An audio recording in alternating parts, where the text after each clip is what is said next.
Hello guys! Ako si Danny and welcome back sa aking channel. Today, tatalakayin natin ang mga bagong halal na mayor sa bawat lungsod ng Metro Manila. Sino ang mga nagwagi sa pulso ng taong bayan? Alamin natin. Pero bago ang lahat, don't forget to like, subscribe, and hit the notification bell para updated ka sa mga makabuluhang kwento dito sa ating channel. Quezon City, Joy Belmonte. Sa pinakamalaking lungsod sa Metro Manila, muling nanalo si Joy Belmonte bilang mayor ng Quezon City. Patuloy ang kanyang advokasya sa disaster preparedness at women's rights.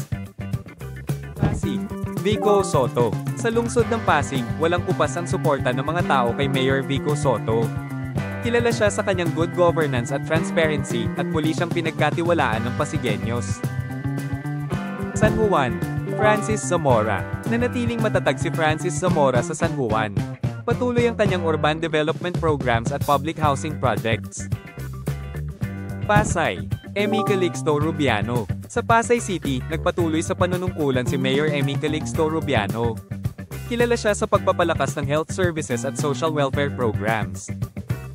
Manila, Isko Moreno. Bumalik sa pwesto si Isko Moreno bilang mayor ng Maynila. Isang pagbabalik na ikinagulat ng ilan, ngunit pinatunayan niyang malakas pa rin ang kanyang suporta sa lungsod. Sa Makati naman ay si Nancy Binay. Sa Makati, bagong mukha pero galing pa rin sa kilalang pamilya. Nanalo si Nancy Binay bilang mayor, dala ang pangakong ituloy ang mga programang sinimulan ng kanyang ama at kapatid. Taguig, Lani Cayetano. Sa Taguig, muling pinagkatiwalaan si Lani Cayetano.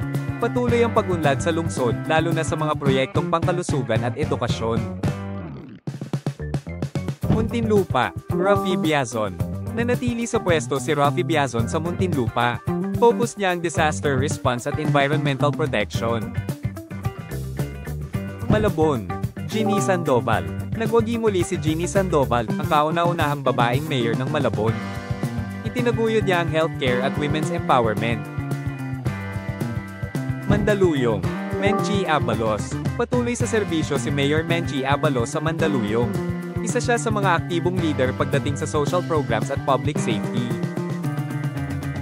Caloocan, Along Malapitan. Sa Caloocan, si Along Malapitan pa rin ang piniling leader. Tinuloy niya ang mga proyektong nasimulan ng kanyang ama na dati ring mayor. Navotas, John Ray Chanco. Si John Ray Chanco ay nanalo muli sa Navotas. Matagal na siyang leader ng lungsod at patuloy ang kanyang mga proyekto sa fisheries at urban housing. Parañaque, Edwin Olivares. Balik lungsod si Edwin Olivares bilang mayor ng Parañaque. Mula sa pagkakongresista, bumalik siya para muling pamunuan ang lungsod. Valenzuela, Wes Gatchalian. Sa Valenzuela, muling nanalo si Wes Gatchalian. Nakilala siya sa mabilis at epektibong serbisyo, lalo na sa edukasyon at health sector. Las Piñas, April Aguilar. Ang reeleksyon ni April Aguilar ay pagpapatunay ng tiwala ng Las Piñeros. Sinundan niya ang mga yapak ng kanyang amang si Nene Aguilar. Marikina, Maan Teodoro. Sa Marikina, si Maan Teodoro, may bahay ni dating Mayor Marcy Teodoro, ang nanalong mayor. Inaasahan ng pagpapatuloy ng mga disiplina at kalinisan sa lungsod. Pateros, Gerald German. At sa munting bayan ng Pateros, si Gerald German ang muling nanalo. Kinikilala siya sa pagtutok sa small business support at community development.